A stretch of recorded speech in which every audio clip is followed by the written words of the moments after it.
जय मूल्यवासी साथियों, इस वीडियो को बनाते समय मैं जिस दर्द से गुजर रहा हूँ, जिस दर्द को मैं महसूस कर रहा हूँ, मैं उसको बयान नहीं कर सकता।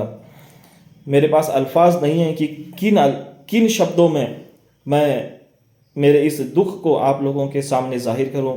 मगर बस इतना ही कहता हूं कि एक बेटी का बाप होने के नाते हमारे देश में जो हो रहा है और वो होते हुए जो लोग खामोशी से बैठकर तमाशा देख रहे हैं, आज नहीं तो कल आने वाले समय में हम लोग भी इसका शिकार होंगे। इसमें कोई दो राय अब बाकी नहीं रही है। जो हादसा पिछले कई महीनों से मणिपुर में हो रहा है और जिस तरह से मणिपुर जल रहा है और जिस तरह से वहाँ पर मेजॉरिटीज़ माइनॉरिटीज़ के ऊपर अन्याय अत्याचार कर रहे हैं, किस तरह से वहाँ पे महिलाओं के साथ शोषण किया जा रहा है, उनके ऊपर अन्याय किया जा रहा है, ये सारी चीज़ें देखकर अगर हमारा देश खामोश है तो मैं आप लोगों को यकीन दिलाता हूँ कि हम लोग जिंदा लाश बन चुके हैं। आज इस देश का हर वो नागरिक जो ये सारी चीज़ें देखने के बाद भी अपने मुंह से एक अल्फाज नहीं कह रहा, यकीन मानिए आप सब लोग जिंदा लाश बन चुके हैं और आपका ज़मीर मर चुका है, आपकी आत्मा मर चुकी है, आपकी भावना मर चुकी है। और अगर आप जिंदा हैं तो सिर्फ अपने स्वार्थ के लिए। मुझे अफसोस होता है कि जिस देश में औरतों को, महिलाओं को देवी का स्थान दिया जाता है, उसी देश में महिलाओं को नग्न करके परेड निकाला जाता है। हजारों लाखों की संख्या में उस परेड में लोग शामिल होते हैं, मगर उसका विरोध नहीं होता है। और ये कोई पहली और अकेली घटना नहीं है, ऐसी हजारों घटनाएं हुई हैं, बार बार हो रही हैं, मगर इसका विरोध करने वाला समाज नजर नहीं आ रहा है, मर चुका है। क्या हुआ था आसिफा के साथ? जब बलात्कार हुआ तो उस बलात्कारी के समर्थन में तिरंगा लेकर रोड पर उतरे। ये इस देश का दुर्दैवी है, बदनसीबी है। क्या हुआ बिल्किश बानो के साथ में? बिल्किश बानो का बलात्कार हुआ, 8-8, 10-10 लोगों ने मिलकर 2002 में उसका बलात्कार हुआ। उसके बलात्कारियों को छोड़ दिया जाता है गुजरात जैसे राज्य में, जहां से इस देश का प्रधानमंत्री आता है, उसका स्वाभिमान किया जाता है, उन्हें हार मालाएं पिलाई जाती हैं। यह इस देश का दुर्दैवी है। और आज जिस तरह से मणिपुर में 1-2 महिलाओं को नग्न करके घुमाया गया, उसके बावजूद भी इस देश का प्रधानमंत्री, जिसका सीना 56 इंच का है, वो खामोश रहता है, कुछ नहीं करता है। ये इस देश का दुर्दैवी है। कहां हैं आप लोग? कहां है दुर्गा? कहां है सरस्वती? कहां है काली माता? मैं इन सब से पूछता हूं, ये देखने के बावजूद भी आप क्यों प्रकट नहीं होते और इन रावणों का, इन विनाशकारियों का विनाश क्यों नहीं करते? मुझे बहुत दुख हो रहा है। आप लोग नहीं समझते हैं कि किस तरीके से मैं इसको बयान करूं। और मैं जिस एरिया से आता हूं, वहां की एरिया वहां उस एरिया की जो मिनिस्टर थी, महिला कल्याण मंत्री हैं, निप्पानी विधानसभा कर्नाटका से, उस महिला ने भी आज तक इस घटना को लेकर एक शब्द नहीं कहा। बताइए, बाल विकास महिला कल्याण मंत्री, और एक विरोध नहीं किया।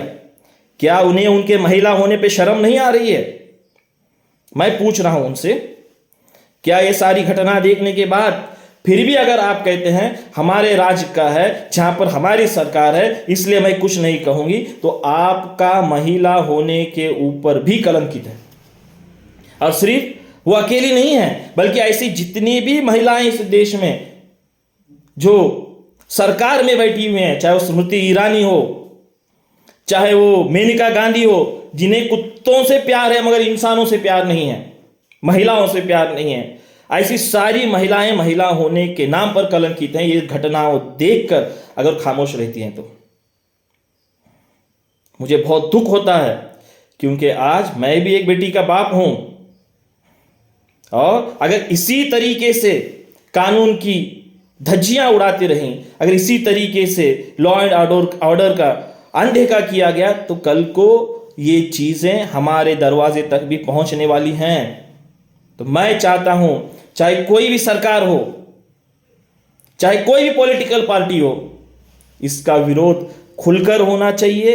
इसके विरोध में देशव्यापी आंदोलन होना चाहिए। इसके विरोध में सारे जितने भी गवर्नमेंट ऑफिसेस हैं, जितने भी सरकारी का ये ऑफिसेस हैं, ये सारे बंद होने चाहिए। जब तक मणिपुर का कोई भी निर्णय नहीं होता तब तक देश टस का मस होना चाहिए और जहां तक वहीं पे ठहर जाना चाहिए। इस देश के प्रधानमंत्री से, जिसका सीना 56 इंच का है, उससे सवाल पूछना चाहिए। इस देश के गृह मंत्री से सवाल पूछना चाहिए। इस देश के जितने भी मिनिस्टर्स हैं उनको सवाल पूछना चाहिए कि ये लोग मणिपुर के ऊपर कब बात करेंगे और मणिपुर जलना कब बंद होगा।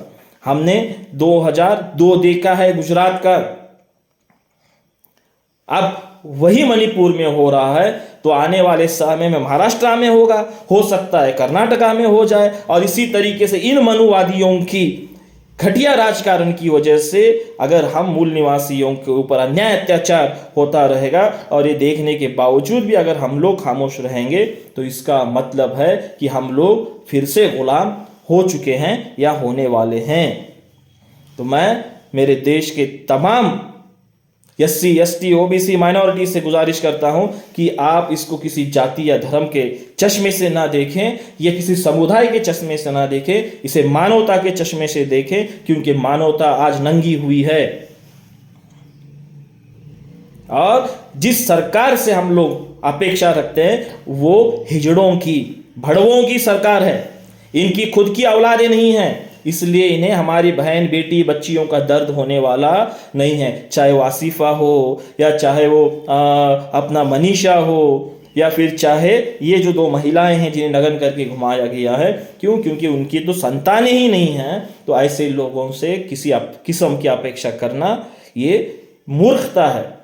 और मैं चाहता हूं कि आप सब तमाम लोगों से गुजारिश करता हूं कि इसका विरोध करें। जिस माध्यम से कर सकते हैं करिए, जिस तरीके से कर सकते हैं करिए, मगर इसका विरोध से ये देश की ये जो सरकार है ये जाग जाना चाहिए और इसे जाग कर इसके ऊपर तुरंत एक्शन होना चाहिए। ये काम करें। आज पूरे दुनिया में भारत का नाम फिर से शर्मसार हुआ है। गुजरात के बाद आज 20 साल में ये घटना रिपीट हुई है मणिपुर में। आज फिर से 20 साल में वही घटनाएं हैं, सिर्फ उसके शिकार बदल गए हैं। वहां पर एक समुदाय कुछ अलग था, यहां पर एक समुदाय अलग है,